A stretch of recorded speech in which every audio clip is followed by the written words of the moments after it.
રણુજાના રાજા રામદેવ ફિલ્મના કલાકારોમાં લતા અરોરા, મહેશ દેસાઈ, કવિતા, કિશોર ભટ્ટ આ બધા મુખ્ય કલાકારો હતા. શ્રીકાંત સોની પણ હતા.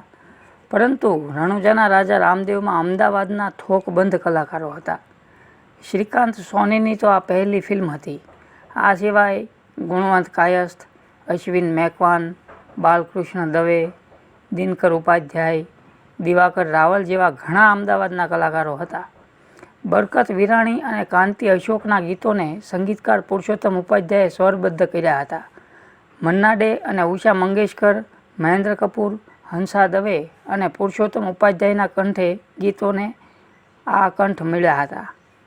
તો નમસ્કાર મિત્રો, હું છું ગજ્જર નિલેશ અને આપ જોઈ રહ્યા છો અમારી યુટ્યુબ ચેનલ રિઝી સિને.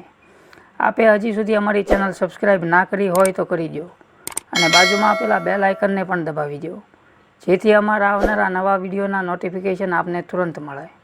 સાથે જ અમારા ફેસબુક પેજ અને ઇન્સ્ટાગ્રામ આઈડીને લાઇક કરવાનું ભૂલતા નહીં. રણુજાના રાજા રામદેવની ઘણી એવી વાતો છે કે જે તમને સાંભળવી ગમશે. આ ફિલ્મમાં મંજરી દેસાઈ પણ હતા. આ મંજરી દેસાઈનું ખરું નામ કંઈક અલગ હતું જે તમને ખ્યાલ નહીં હોય. રમેશ મહેતા સાથે મંજરી દેસાઈનું નામ સદા જોડાયેલું રહેલું. તે બંને સાથે ઘણી ફિલ્મો કરેલી છે.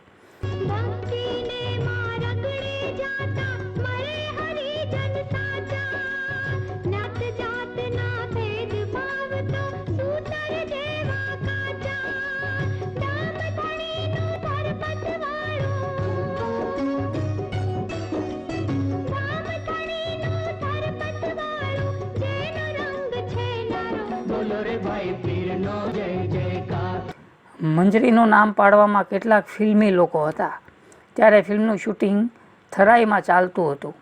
પત્રકાર અને પ્રચારકના નામે નરહરી વ્યાસ ત્યાં ગયા હતા. દિગ્દર્શક વલ્લભ ચોકસીએ મંજરીની ઓળખાણ કરાવીને કહેલું કે આ આપણા ભાવનગરના છે. વલ્લભ ચોકસી મૂળ મહુવાના હતા. આજે તો મંજરી દેસાઈ હયાત નથી અને વલ્લભ ચોકસી પણ હયાત નથી. શૂટિંગમાં અમદાવાદના જાણીતા નાટ્યકાર વિનોદ જાની હતા. સૌએ મંજરી દેસાઈનું નવું નામ આપવાનો વિચાર કર્યો અને સૌથી બોલાઈ ગયું કે મંજરી નામ કેવું રહે. તરત બધાની સ્વીકૃતિ મળી. ત્યાં વિનોદ જાની કહે, મંજરી પાછળ દેસાઈ લગાડી દો. બસ ત્યારથી મંજરી દેસાઈ બની ગઈ અને ઘણી પ્રસિદ્ધિ પણ મેળવી.